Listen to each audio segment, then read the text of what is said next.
Okay, next. Telangana ముఖ్యమంత్రి రేవంత్ రెడ్డి ఢిల్లీకి పయనమయ్యారు. రేపు ఉదయం ఢిల్లీలో నూతన ఏఐసిసి ఆఫీస్ ప్రారంభోత్సవంలో సీఎం రేవంత్ రెడ్డి పాల్గొనున్నారు. ఈ కార్యక్రమంలో TPCC chief Mahesh Kumar Goud, deputy CM Mallu Bhatti విక్రమార్కతో పాటుగా పలువురు మంత్రులు కూడా పాల్గొంటారు. అనంతరం సీఎం రేవంత్ రెడ్డి రాష్ట్ర అభివృద్ధి కోసం కావాల్సిన వనరుల కోసం పలువురు కేంద్ర మంత్రులను కలవనున్నారు. ఈ నెల 16వ తేదీన సింగపూర్కు బయలుదేరనున్నారు రేవంత్. దీనిపై మరింత ఎక్స్క్లూజివ్ రిపోర్ట్ అజీం అందిస్తారు. అజీం.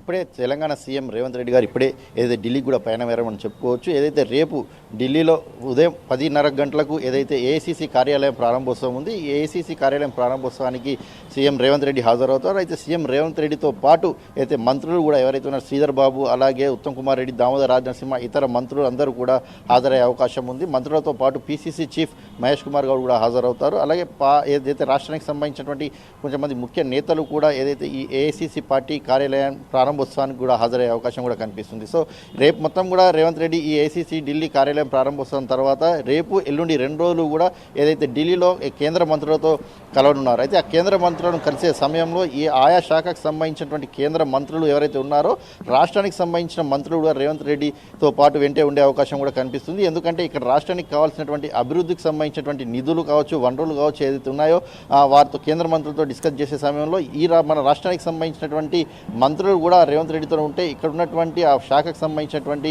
ఏవైతే వనరులు ఏవైతే ఉన్నాయో వారు కూడా కొంత అడిగే అవకాశం ఉంటుంది. కాబట్టి సో ఓవరాల్గా ఈ 2 రోజుల పాటు రేవంత్ రెడ్డి టూర్ ఢిల్లీలో కొనసాగుతుంది. వాస్తవానికి అయితే రేవంత్ రెడ్డి మొదటగా 14 నుంచి 17 తారీఖు వరకు కూడా ఆస్ట్రేలియాకు వెళ్ళనున్నారు. కానీ ఆస్ట్రేలియా టూర్ రద్దు చేసుకున్నారు. ఎందుకంటే ఢిల్లీలో ఏఐసీసీ నూతన పార్టీ కార్యాలయం ప్రారంభోస్తున్న తరుణంలో ఈ నేపథ్యంలోనే రేవంత్ రెడ్డి గారు ఏదైతే ఈ టూర్ని క్యాన్సిల్ చేసుకుని ఇటు ఢిల్లీ ఏఐసీసీ పార్టీ కార్యాలయం నూతన ప్రారంభోత్సవానికి వెళ్ళారు. సో దీని తర్వాత 16వ తారీఖు ఏదైతే మధ్యాహ్నం తర్వాత రేవంత్ రెడ్డి నేరుగా అటు నుంచి అటే సింగపూర్కి వెళ్ళనున్నారు. అక్కడ ఒక 3 రోజుల పాటు 16, 17, 18, 19 4 రోజుల పాటు సింగపూర్లోనే ఉంటారు. సింగపూర్లో నుండి స్కిల్ డెవలప్మెంట్ యూనివర్సిటీకి సంబంధించినటువంటి ఒక అగ్రిమెంట్ని చేసుకుంటారు. అలాగే అక్కడ ఉన్నటువంటి కొన్ని కంపెనీలతో పెట్టుబడులకు సంబంధించిన విషయాలపై కూడా మాట్లాడడం జరుగుతుంది. రేవంత్ రెడ్డితో పాటు ఏదైతే ఐటీ శాఖకు సంబంధించినటువంటి మంత్రి శ్రీధర్ బాబు, అలాగే ఇండస్ట్రీకి సంబంధించినటువంటి అధికారులు ఎవరైతే ఉన్నారో వీరందరూ కూడా రేవంత్ రెడ్డితో పాటు వెళ్ళనున్నారు. వీరందరూ 4 రోజుల పాటు అక్కడ స్కిల్ డెవలప్మెంట్ యూనివర్సిటీ, అలాగే అక్కడ ఉన్నటువంటి ఇండస్ట్రీకి సంబంధించి అంటే హైదరాబాద్లో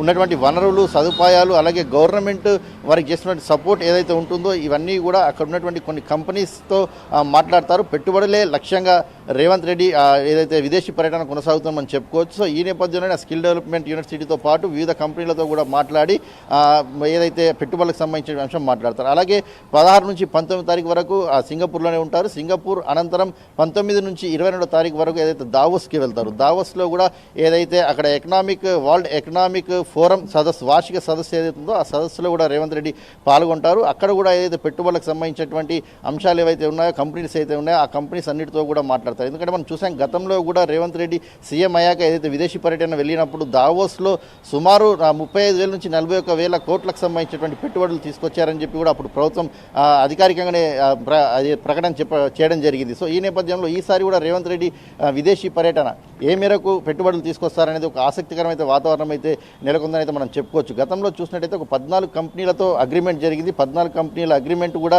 దాదాపు ఆ పనులన్నీ కూడా ఇక్కడ నడుస్తున్నటువంటి తరుణం కూడా కనిపిస్తుందని చెప్పి కూడా ప్రభుత్వానికి సంబంధించిన అధికారులు కావచ్చు, మంత్రులు కావచ్చు చెప్తున్న పరిస్థితి నెలకొంది. అలాగే ఒక 18 ప్రాజెక్ట్కి సంబంధించినటువంటి ఒప్పందాలు కూడా జరిగాయి. ఆ 18 ప్రాజెక్ట్కి సంబంధించిన ఒప్పందాలు సుమారు 17 ప్రాజెక్ట్స్ ఇప్పటికే ఏదైతే పనులు ప్రారంభమయ్యాయని కూడా చెప్తున్నారు. సో మరికొన్ని ప్రాజెక్టులపై కూడా ఏదైతే ఒప్పందాలు చేసుకొని ఆ పెట్టుబడులను తీసుకురావడానికి రేవంత్ రెడ్డి గారు ముఖ్యంగా లక్ష్యం మొత్తం కూడా తెలంగాణ రాష్ట్ర అభివృద్ధి ఏదైతే ఫ్యూచర్ ఆఫ్ సిటీ హైదరాబాద్ని చేయడమే లక్ష్యంగా పెట్టుకొని ఇక్కడ కావాల్సినటువంటి పెట్టుబడులు ఏవైతే ఉన్నాయో ఇక హైదరాబాద్కి సంబంధించినటువంటి వనరులు, సదుపాయాలు, గవర్నమెంట్ చేస్తున్నటువంటి సపోర్ట్ ఏ రకంగా ఉంటుంది ఇవన్నీ కూడా తీసుకొని వచ్చే అవకాశం అయితే మనకు కనిపిస్తుంది. Murthy, thank you Azeem. Thanks for exclusive field report from Hyderabad.